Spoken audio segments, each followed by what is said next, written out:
Welcome to TMZ Live. Charles here. And Babcock here. So we begin with the very sad news about Val Kilmer passing away on Tuesday evening here in Los Angeles at the age of 65. And obviously we all know he had been battling cancer years ago. He was diagnosed in 2014. But his death really shocked a lot of people because he had gotten better, and he had said that he had beaten cancer. Was in remission. And was in remission. So this sudden news on Tuesday evening was really shocking. What we've learned, though, is his family has known that his health has been on the decline for quite some time now. And, you know, you may have seen there was a post that on his Instagram about a month ago, and while his voice was weak, and we knew that his voice was weak from the throat cancer, it at least seemed like he was in good spirits, and people really saw this and took to it because in the video he puts on the Batman mask. But what we found out, even though that was posted a month ago, that is a much older video, so that is not reflective. We hadn't seen him in so long, Charles. I think people were wondering what's going on with Val Kilmer, and you saw that and you say, okay, he's in good shape. Right. The last time I think we saw him was in public was before the last Top Gun Maverick which movie. was, I believe, 2022. Right. Yeah, and I actually spoke to some people connected to the family who told me that ever since Maverick, he's been bedridden and he's had a lot of health issues, as you guys mentioned. He did have cancer. I'm told that he was cancer-free, but because of all the treatments that he underwent from the cancer, he was extremely weak. And even in his final days, I'm told he was very, very frail. And he was hospitalized earlier this year, I'm told. And that video you mentioned, Charles, that's actually years old and was not it was not a picture of who he was in the final years of his life. Family were very aware of his, health declining, and they were at an LA hospital as recent as Thursday because they knew they had to say their goodbyes. Wow. I think even if you've seen Top Gun Maverick, watching the movie, it was a very small role, but it was very difficult for him to even get through those couple of lines. So much so, Charles, they had to use AI to essentially recreate his voice. So you knew then he probably wasn't in the greatest of health. Yeah, but man, what an amazing career that everyone in Hollywood is celebrating. And, Val Kilmer, if we're just going to be honest about it, was a guy who had a reputation, at least, for being difficult to some directors. Yeah. But all of his co-stars said that he was an amazing actor too. Everyone and they're talking about it today. But you remember him in all of these roles, and as the audience, you don't really care whether someone's difficult. Right. As Is it a good product at the end of the day? You care what you end up seeing. Right. I heard a lot of great things. Yeah, I heard Jerry Ferrara from Entourage. He had a very small role, a cameo, and was saying that he stayed in character the entire time that they filmed the scene. Yeah. But that was the thing. He was a very serious actor. He went to Juilliard. He was always thought of himself as a very serious actor, and he was great because when you think of a lot of his movies, like Top Gun, like Tombstone, like Heat, like he wasn't the star of those movies, but he was often one of, if not the most memorable parts about it. Like his line in Tombstone, "I'm your Huckleberry," is the most famous thing about that movie because he was just such a presence on camera, and he really was a great actor. Yeah. What a testament to him, right? Maybe not being the star of the movie, but you remember his role. He's the guy you remember when it walked away from it. Hey, Charlie, I wanted to ask something. I know you'd spoken to some family members, and they said that his treatment from the cancer had taken a toll on him. Do we know when he decided to get the treatment? Very famously, when he was diagnosed with cancer, Val Kilmer was a Christian Scientist and did not really want to take Western medicine and really relied on prayer. And at one point, it said that prayer was saving him. But obviously, he did get treatments. Do we know anything about what they were, Charlie, or? Yeah, I'm not exactly sure, but, when he did come to terms with the fact that he had that throat cancer, we know that he had been hospitalized. And usually in the Christian Scientist religion, you don't even believe in going to the hospital. But he did, at a point, realize, I have to go to the hospital. So, and of course, as we know, he passed away in an LA hospital. So there were things that it appears he was doing that didn't really align with his beliefs, but that he did do because a lot of his family also had encouraged him to undergo treatment and be at the hospital and be around doctors and things like that. I'm Simone from Atlanta, and he really was the king of sarcasm and the master of cool. And I'll never forget watching Top Gun when I was younger and thinking Iceman is the coolest, whether he was rocking a leather jacket or delivering a line with sharp wit. Val really was a legend. So prayers to his family, because we all lost him, but Hollywood lost a whole lot more. Yeah, it really did. And by the way, while he's remembered for some very serious roles, the guy was actually really he was. comedic roles. I mean, I remember him from Real Genius, but that's way, way back, in like mid-'80s. Nobody remembers that. I don't remember that. Yeah.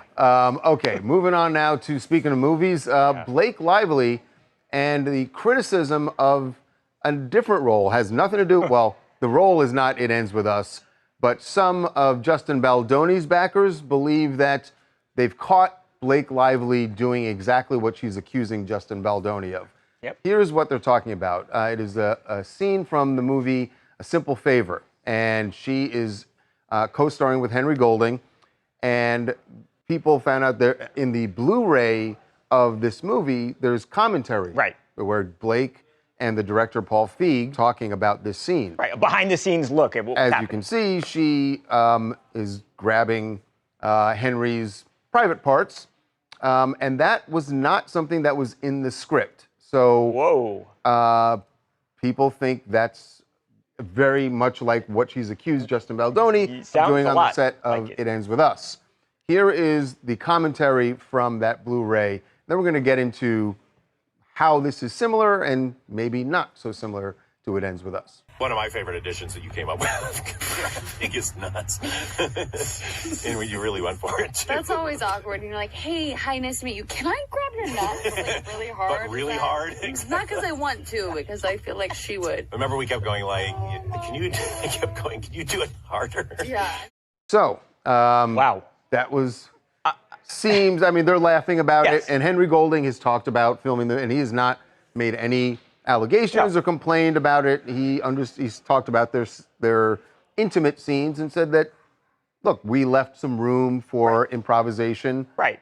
And that happened. So he's not complaining. No, but all of these years later, to think that she was on the other end of something like that seems like a contradiction at the very least. In particular, you know, there's the allegation that Justin, some of the kissing that happened in this particular scene was not scripted and that she did not expect him to do that. Right. And that's not the only thing, but part of her sexual harassment allegations that she's made in the lawsuit. Right. But we should mention here, we spoke to Blake's team this morning. They released a statement on this video with her and Henry, and they're basically saying that it was agreed upon before they filmed this scene that they were fine with the improvisation of this whole situation. In other words, Brendan, what you mean is that they were in rehearsal. She came up with the idea to do this, discussed it with Henry and with the director, with Paul Feig, and they all agreed to do it. So this wasn't like he wasn't caught, he wasn't grabbed and he's caught off by surprise. And I think that's all that matters, Charles. I mean, if this is spin by her team, great spin. But the reality is, if he was expecting it, I think there's something in the audio that makes that pretty clear that that's what happened, because she said, yeah, it's really awkward to meet someone and then immediately go, hey, can I grab your... Yes. So it's clear she had a conversation with Henry. I think it was not part of the script originally. They decided, they talked about it beforehand. He knew it was coming when it happened, when they were filming. Right, and part of what Blake's team said to us was that what happened they pointed out the difference in what happened on the set of It Ends With Us. Their version of it, obviously Justin Baldoni has a different version, but what her team is saying is Mr. Baldoni decided on his own, without asking first, that it was okay for him to bite and suck on Blake's lower lip, again, without advance notice or asking for consent. So, big difference there. I think so. But this is, people supporting Justin Baldoni who are looking for, it's cyber sleuth. Hi, my name is Charlotte. I'm from Queens, New York, and I think if these allegations against Blake Lively are actually true, then she may be the most boy crazy person we've seen in Hollywood. But these could just be a slander campaign. We don't know as of yet. Hopefully justice is served and we get the truth. Yeah, getting the truth here is going to be, because you've mentioned it. She says that there's a slander campaign against her. Mm-hmm. He says that she's engineered a slander campaign against him, and that's at the heart of both of their lawsuits. They're going to be two piles of rubble when this thing's over. They're destroying each other. But and also a big pile of money that the lawyers yes, take. there you go. Yeah. All right, we are going to take a break. When we come back, Senator Cory Booker getting a lot of recognition today for his record-setting 25 hours of speaking on the Senate floor. And that is amazing in and of itself. Crazy. But what's really amazing that not enough people are talking about is the guy did not go to the bathroom. How in the world did he pull this off? We got some answers.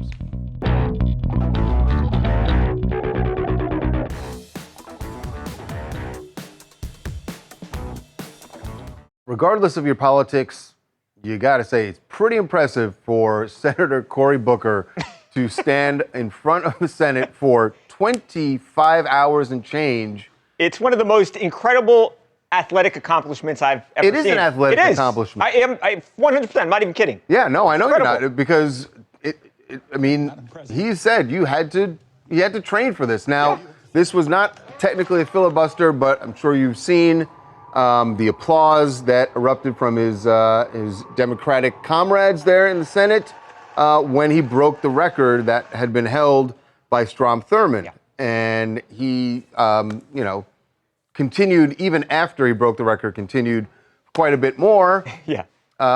He didn't just walk right off once he broke it. He stayed a bit. Yeah, and he got a little choked up at the applause, Yeah. and there are also certainly in the full day that he was speaking, moments where he got very choked up. Yeah.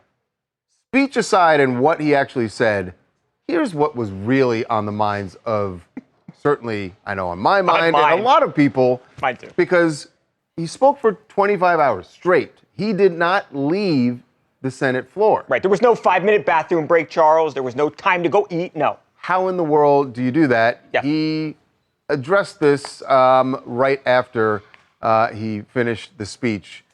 And certainly it was clearly on the minds of some reporters. I talked to a lot of people. I copied some of the things we did for 15 hours, so I fasted for days into it. I stopped drinking water a long time ago. I think that had good and bad benefits. I definitely started cramping up from lack of water, so if some of you who saw me really drink nothing, at the end I was just trying to do something to stop my muscles from cramping. So there's just a lot of tactics I was using to try to make sure that I could stand for that long. Were you wearing anything that allowed you to not have to go to the bathroom for 25 hours? I don't want to send a doctor to get mad at me. I don't want my doctor to get mad at me. But I really spent time dehydrating myself beforehand, so I did not have to go to the bathroom. So Wow. they were asking, Are you wearing a diaper? gently asking the question, but his answer was non-committal. Yeah. He just said, I did things to make sure. And I believe him that there's no way you could do that without preparation for days in advance. Yes. But wouldn't you just want to have a little backup? Just in case. Just in case? I would think so. But we did go back to his office this morning and just ask it squarely, was he wearing a diaper? They said, on the record, he was not wearing any sort of undergarment to get him through this, which is really impressive. Well, I know Babcock was saying that this is a big athletic achievement. I think people forget that Cory Booker played tight end for Stanford University. So the guy is definitely probably way more athletic than everyone else in Washington, D.C. Okay, but you get, the game only lasts, there's halftime, you can go to the bathroom. Him being a tight end doesn't really apply to speaking for 25 hours. Shows he's a good athlete, though. And remember that this speech, what really comes out of this speech is that this propels him into the conversation about who's going to be the leader of the Democratic Party, right? Who are going to be the candidates who run. There's a void, I think, right now, Charles, and 2026 is coming fast, and 2028 will be here before you know it. Why not Cory Booker? Put himself in the conversation. I'm Damar. I'm from San Diego, California. And to know that Cory Booker, someone who looks like me, the first African-American senator from New Jersey, stood defying all odds, beating the record for the longest speech on the Senate floor after the last one was opposing the Civil Rights Act of 1957 means a lot to a lot of Americans who look like me. Yeah, exactly. Yeah. And Cory has said that that's part of the reason he wanted to break Strom Thurmond's record. because the record was made while trying to stop the Civil Rights Yeah. Act from being signed. So kudos to him. It's really quite an accomplishment. All right, now we're going to move on to the fallout from Snow White. And when one of Rachel Zegler's co-stars, not from Snow White, from West Side Story, got caught up in the middle of this. So this all started with, as you know, if you haven't been following, Snow White is bombing. First week, it was #1, but with a pretty soft number. Mid-40s, I want to say. And then million. Bombed in the second week. For a movie that cost like $250 or so to make, $250 million. You're right. So there's a lot of finger pointing going on, and the son of one of the producers added his 2 cents here. Although some might think this is 10 cents. He went off on Rachel Zegler, basically blaming her. Jonah Platt, who is the son of one of the producers, Mark Platt, he posted something basically saying that the movie bombed because of Rachel's outspoken nature. Right. And he said, you've got all of these people, blue-collar people who worked on this film and blood, sweat, and tears into it, and she makes a couple of, what people have called, and it makes the movie bomb. Right. And he quoted, basically called her a narcissist and said that narcissism is not something to be coddled or encouraged. Well, enter Ariana DeBose to the chat. Yeah, what did she do? Who decided she saw that quote somewhere, we're not sure where, and decided she would post that. Narcissism is not something to be coddled or encouraged. Simple, right? Well, immediately everyone thinks... Surely it's a shot at her. She's taking a shot at Rachel Zegler. Yes. Ariana says that is not what happened. She claims that she posted that independently. She said, I will fully cop to the fact I did not do any research on where this quote came from, nor did I know the connection until it was pointed out to me. I have no intention of inserting myself into a news cycle, but now here we are, Ariana. Here we are, and no one believes her. What are the chances, Charles? Basically, this has been happening pretty much since the jump of when Rachel got cast. She's been very outspoken, and that's fine. You share your opinion in what you think, but, keep in mind that when it's a $1 million, multi-million-dollar tent pole, what did Jordan I'm sure say, Disney would have Babcock? preferred that she didn't. Right. What did Jordan say, Babcock? Republicans buy sneakers, too. You got to keep things in mind when you're dealing with these huge IP properties. Hi, this is Carissa and Capone from Miami. Now, did Ariana mean to throw shade at Rachel? Who knows? Maybe she wishes she was on Snow White, or maybe she posted it, deleted it, and then regretted it and not wanted to burn her bridge with a former co-star. But either way, I will say the word narcissism, it's used so loosely these days. And overused. Yeah. Certainly in a lot of cases. By the way, I kind of believe Ariana. You do? You don't jump.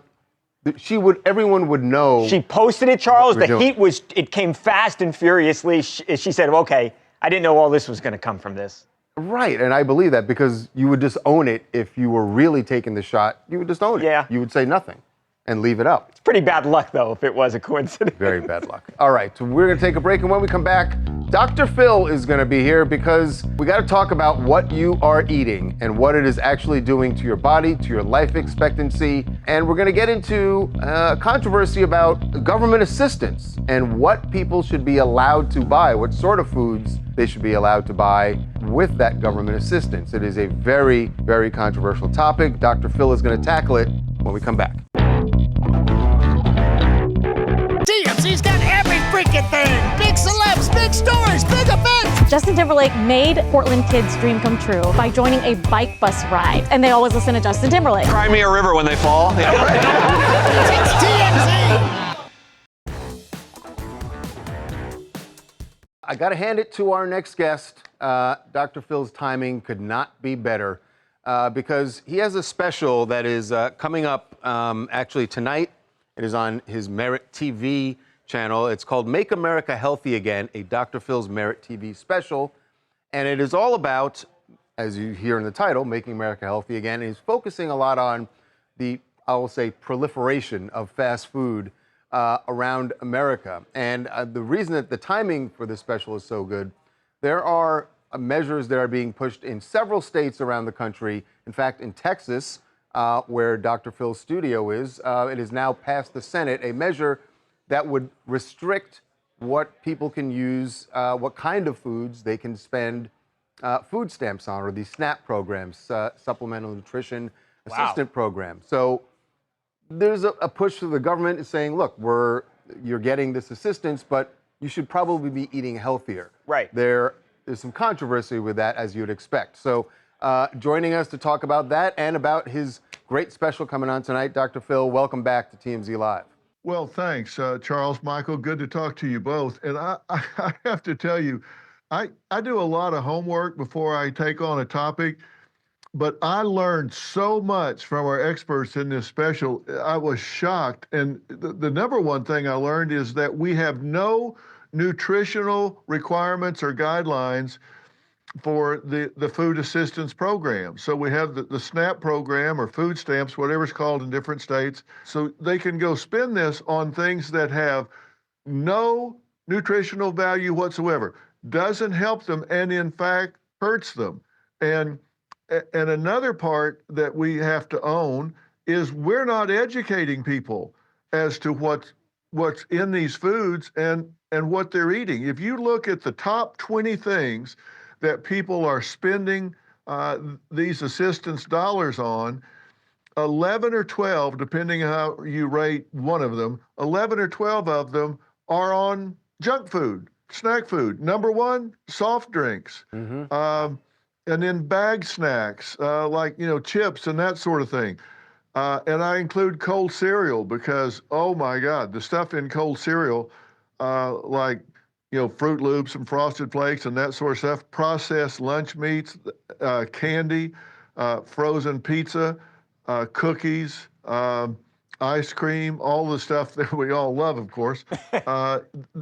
What you're getting in that stuff has no nutritional value, and in fact, it's poisoning our young people in this country. Right, and I agree with you, Dr. Phil, that there is an issue with the types of food that people are eating and that people who need assistance are eating. But I think the other part of the problem is, what are their options, right? I mean, in lower income areas, the fact of the matter is there aren't a lot of Gelsons for them to go in and get a lot of natural foods.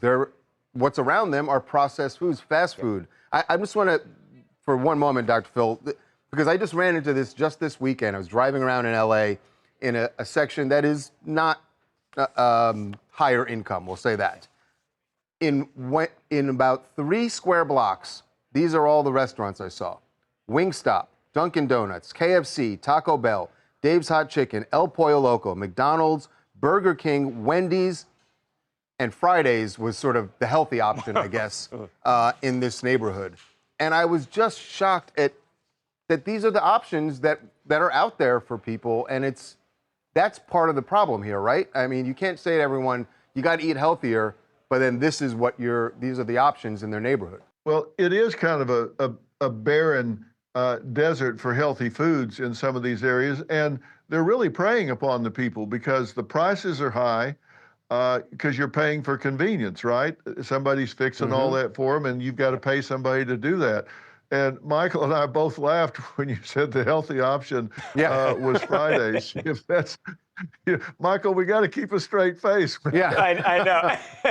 So if you're someone who's watching this, Dr. Phil, and you're realizing, wow, I really am eating way too much of whatever it is that is processed, and I want to make it, what do you say? How do you address this? How do you start to make the change in ways that are also affordable? Well, I'm glad you asked that because there are some simple rules, and the experts that we have in the special talk about this. In any grocery store you go to, everybody thinks, well, healthier foods, non-processed foods, fresh foods are really expensive. And the truth is, they're not. It's just that you have to be willing to go home and prepare them. And if there's a list of ingredients on the food that you're eating, you shouldn't be eating it. I mean, broccoli is broccoli, spinach is spinach, beef is beef. If there's a list of ingredients, then that's processing. So if you have to read a label and there's a list of ingredients there. Those ingredients are chemicals. And there are 10,000 chemicals that are used in United States foods that aren't used in European foods. And they don't have these chronic diseases, particularly among their young people, that we do here. For example, one of the most unhealthy foods that you can eat are some of these candies like Skittles. These are all chemicals. And you can take one, put it on a shelf, and come back and look at it 10 years later. Yeah, that did sting, didn't it? Yeah, that but really you can put one on a shelf and go look at it 10 years later. It looks exactly the same as the day you set it there, because it's got all these preservatives in it. It doesn't deteriorate. And those chemicals are dangerous. They're dangerous, dangerous, dangerous. Doctor, you should have heard the sigh that came from Charles when you said Frosted Flakes, Dr. Bell. Yeah. That one hurt. Listen, we've all got some work to do, and myself included. But I'm glad you're doing the special tonight, Dr. Incredibly Phil, because it let is important. Let me give people one tip before we quit. Yeah. If you will shop around the exterior of the grocery store instead of the interior of the grocery store, that's where you find healthy foods. Why? Because everything around the perimeter has to be changed often because it's fresh. Everything in the middle of the store lasts forever, so they put it in the middle where it's harder to get to. Shop around the perimeter of the store. That's where all the fresh foods are. That's where you'll stay safe. That absolutely rings true. Yep. I was just thinking about my grocery store, and that's absolutely true. Good tip. Dr. Phil, the special is on tonight, 9 p.m. Eastern Time. Make America Healthy Again, a Dr. Phil's Merit TV special. Thanks so much for being with us, Dr. Phil, and important work you're doing here. This is stuff people got to think about when they think about what they're eating. Thanks a lot, Charles Michael. Keep him off those Frosted Flakes. I got you, Dr. Phil. All right. Now, great. Now I've got a target on my back every time I walk into the break room. We sit right next to each other, too. All right. We are going to take a break. When we come back, Travis Kelce and his brother Jason have a new addition to their podcast. Very little one. You're going to meet Travis's new niece, who clearly is going to have a future in media. What future? She's got one right now.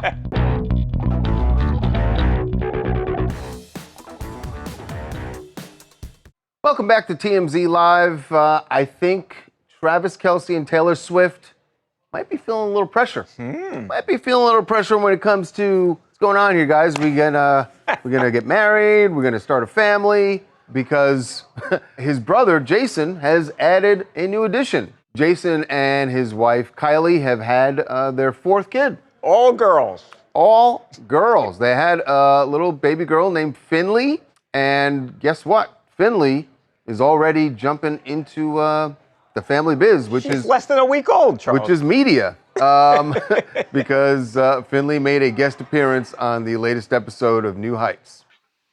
Ooh, look at that. Oh. Hey, little muffin. Look at you. Is this Finny? Yeah, Finn. Finley and Kelce. Yeah, We're calling her Finn. Kelce. Hey, Finn. That's so mean. Finn, you just look adorable. I don't even have anything to say to you. You happy to be out? Huh? How was Kylie's uterus? Too comfy. That's why we had to evict her. Get this guy out of here. Wow. You know, Charles, pressure, because that's when mom and dad then they start to look at you. Like, yeah. You know, Like, hey, Jason what are you got guys 4, doing? Trav, what are you waiting for? What are you guys doing? Yeah, come on. And look at little Finn. She is so adorable. And honestly, how can Travis not have baby fever? Like, he'd be with these 4 girls all the time. Well, he will be with these 4 girls all the time. And Taylor actually liked the Instagram post of the newborn and a previous post last year when she announced the pregnancy, Kylie. So it's like a clear hint that Taylor wants to take that next step and maybe produce their own she's just happy for Travis's family, and she liked the post because, hey, they all... Let's go with they want to start a family together. I mean, why not have... We need a boy Kelce to represent the Kelces in the NFL. So, and Jason's going to keep trying to have a boy and get that. So I think we need to have Taylor and Travis maybe possibly do. That's what Mama Kelce might be saying. Donna might be saying that to Travis.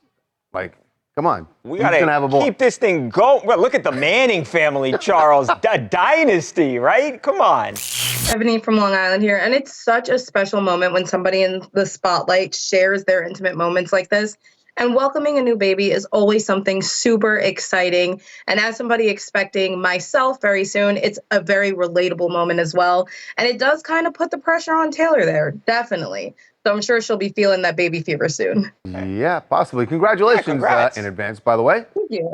We'll look forward to your baby's podcast premiere whenever that happens. All right. It is interesting, too. A lot of people, celebrities will not show the baby at first. The baby was 3 days old when it went on the podcast. Yeah. Get started. We've already seen way more of their kid than Justin and Haley. Right. So, all right, to each his own. Yeah. We're going to move on now to a really alarming development in the investigation into Young Scooter's death. Young Scooter, an artist, Atlanta rapper who was signed to Future, had done a lot of music with Future and Gucci Mane. He died while running from police who had showed up at his house. And what police have, in being very open about everything that happened, they said, look, we got a phone call saying that there was a domestic incident happening at this house, and that's why they went. Right. A bunch of guys allegedly beating up a woman. Right. And for some reason, once the police showed up, Young Scooter ran. Police said he jumped over a fence and had a leg injury, and that's how he died. Well, now we've learned more about the 911 call that got police to go to that house. And in fact, the person who made the 911 call, a woman named Demi Blanco, has been arrested.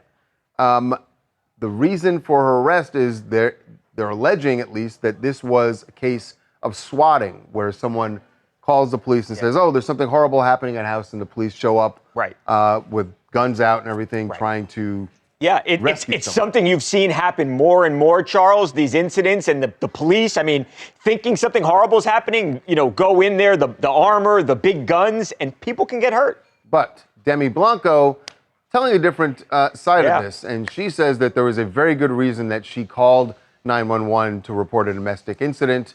She says she was the victim. It looks like I was trying to set this man up because you guys don't have part B. I'm giving you part B. I'm giving you what led up to the call. I was physically abused, so I called to protect myself. I never had any intentions to get anybody hurt. I was the one that was getting hurt. So this is interesting. I mean, what police have said is that when they got to the house, they didn't see any evidence of a domestic incident, and that's why they didn't address that. But she is saying that she 100% was, and now that she's been arrested for this, that's going to be... Yeah, look, if that is the case, Charles, and she is telling the truth, that obviously changes everything. I hear what you guys are saying, but I've kind of been following this case as it's been going. And if you listen to Demetria's first call, the initial call she made to 911, her story was, one, if she's claiming that she was the one getting beaten, in that call, this woman that's making the 911 call does not sound like a woman that's in distress or currently being beaten. She's describing what she's seeing someone else going through. So it was kind of crazy to hear her go on Instagram Live and come up with this whole new narrative that it was her, because why wouldn't she just say that initially on the police call? I'm being beaten. I'm being pummeled. I'm in danger. She's saying, this woman, you got to help this woman. This naked woman is at this house. I'm seeing that. So this whole thing just makes no sense whatsoever. And then on top of that, police didn't even know who she was. She pretty much put a target on herself by going on Instagram Live and explaining, quote unquote, her side to the story. Right, at the end of the day, they wouldn't have known who actually made the call. You wouldn't think exactly. So. Right. Although they would have investigated they would have and had traced phone the number. Clearly. Right. But it is an interesting twist here in the aftermath of the tragic death of Young Scooter. Demetria Davis from Atlanta, Georgia. Listen, this entire story is crazy. I think the 911 caller fabricated the entire story and made herself the victim of a crime that never even happened. Listen, I'm not sure what happened or what's going on or if they ever even dated, but it's giving setup by a woman scorn. I don't know who needs to hear this, but listen, if things do not work out, learn the lesson from it and let it go, because moving on is the biggest flex. But jealous revenge could get you in trouble. False statements get you real time. I say lock her up. It might wind up in her going to prison for a long time. Yeah. All right. We are going to move on. When we come back, Alec Baldwin says America is this close to civil war, and he has now come around to this because of something he is watching, which we're going to get into that also, why he's watching it now. But he says that all the signs are there. What they are, you will hear when we come back.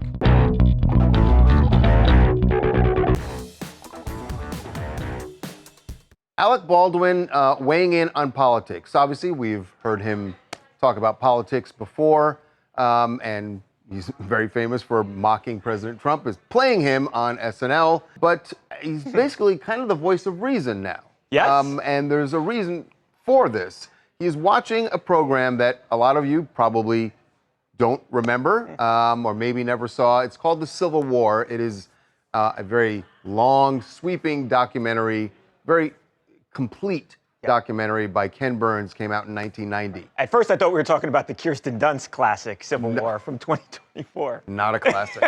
Yeah, it's a very popular show. But he watched this documentary. He is rewatching it. And here's what he's gleaned from it. World of the subconscious, I reached for the television and went to my PBS, passport account or whatever it is called these days, to watch Ken Burns' The Civil War. And boy, you can see now that we are in a pre-Civil War culture now. But I look at the politics of it, of where people are in this country today, and the division and how they're holding fast, and no one's going to falter. No one's going to break or compromise. And it's bad. In order for us to get anywhere, it doesn't seem likely right now. And watching this show really reminded me of how we are in a very similar state now, in a pre-Civil War culture, in a pre-Civil War environment. It's ominous and scary, Charles. Ominous, scary. And correct, I think. And he's got a point. I mean, this is what we've talked about this for a long time. And I mean, Harvey is, for years, literally years, been talking about we're close to civil war. But he's right. If no one's going to back down and if no one's going to talk to each other, then he's right. That's where we end up. There can be differences, right? Everyone doesn't have to agree and feel the same politically. I think we've got to come to an understanding or some sort of common beliefs about this country that we can actually move forward with, right? Right. Something's got to give, and something's got to give on both sides. Right. Right? Both sides have got to say, all right, we can find some baseline. Both sides demonizes the other side. I think that's got to stop. Yeah. Hi, I'm T-Rex from Gulf Shores, Alabama, and I want to comment on Alec Baldwin. Calling America's current division a pre-Civil War situation, that's one way to get folks' attention. But honestly, he's not wrong. Maybe he's hoping for a revolution of common sense instead. Let's make common sense great and normal again. Ooh, make common sense great. I mean, this is not a great... Common sense, great again. Yeah, it doesn't. We need a vowel in that second. You need a vowel in there right? somewhere, but there's definitely something to what he just said. Good message, though. Yeah.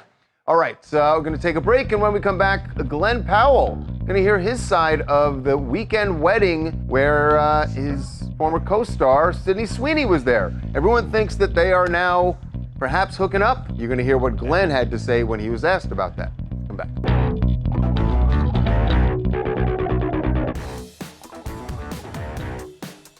Glen Powell knows he can run, but he can't hide from this question. Everyone has been talking about Sydney Sweeney and Glen being at his sister's wedding this weekend. They were not there together. We saw photos of them at the rehearsal dinner, and they were certainly keeping their distance, but everyone thinks that at some point during the weekend, they must have hooked up, right? Because now we know she's single. Yes. Her engagement's broken off, and we found out they've been split since January. Glen is single. Yeah. So what happened? Right. He was asked point blank when he was on Today with Jenna and Friends. Olivia Munn is the guest co-host, and here's what he said. Did anything happen this weekend? This weekend? Yeah, your sister got married? My little sister got married, yeah. Congratulations. I know. He's the best guy, and it was just such a fun, rowdy wedding. The Powells know how to crank it up. Did you play a part in the wedding? I'm a groomsman, Okay. but I think there was sort of like other, I guess everybody sort of had other roles, but I'm like the master of ceremonies, I guess, of the wedding. Yeah. And the wedding caused a little bit of a stir. Did that surprise you? You know, I bet your sister was like, timing is everything in this world, Your sister isn't was like, dude, I'm getting married. I'm the bride. Yeah, no, I mean, she and Sid are obviously great friends, and it was a hell of a wedding. You know, the Powells know how to do it right, and so all the people that love her were there. It's more what he didn't say.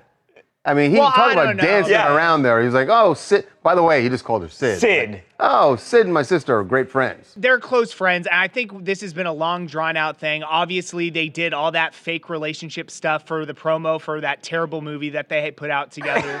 but like, let's be real. Wow. I think he's saying timing is Fiscal Liebert over everything, here. meaning like the fact that her breakup confirmation came out at the exact same time she was going to be at the wedding made for all the speculation. Honestly, I don't think anything happened with these two at the wedding. Tammy Story in Oceanside, California. So I love the chemistry between Glen and Sydney and anyone but you. Like, how cute are they? So the fact that she just broke off her engagement of 7 years with her fiance, and she's focused on her work, and she just isn't ready for that. So she did say that she isn't ready to settle down either. But I love that Glen said, timing is everything. So I'm pretty sure we're going to see them somewhere in the near future together. The fact that they were at his sister's wedding and she's so close to them, I think they're going to be a match made in heaven. There's the voice of the fans. What else you guys want to talk about? Hey guys, I'm Lady T from Baltimore. I want to talk about Val Kilmer. I am so sad to hear about his passing. He was a phenomenal actor. I have to say he really did leave his mark in the film industry. He was my favorite Batman because I felt like in that mask, his jawline was fantastic. Oh my goodness. I'm glad to hear her opinion on the Batman because I felt like that too. Of the early Batman, before Christopher Nolan got involved and all that, like, oh, he was great. Yep. I mean, Michael Keaton is the OG. Right. Yeah. Val Kilmer. But then Val. Great rendition. One more. Hi, I'm Amina from Cliffwood, New Jersey, and I want to talk about Blake Lively. I think her grabbing his private parts was very inappropriate. It almost makes her look like a hypocrite, but, really bad all around. So, yeah. Yeah, you should. If they did not have the conversation before, I think she's a total hypocrite. Obviously, they're all saying they did, though. But if they're saying they did and Henry's okay with it, it's sorry, Team Justin, folks. They probably thought they had it. They had a big one for a second there, Charles. Not the same thing. Yeah. Okay, we are going to take a break, and when we come back, this is really, really interesting and exciting. If you're a Malcolm in the Middle fan, there is one star of the show who you have not seen for years, more than a decade. Well, guess what? He has surfaced. We will show you when we come back.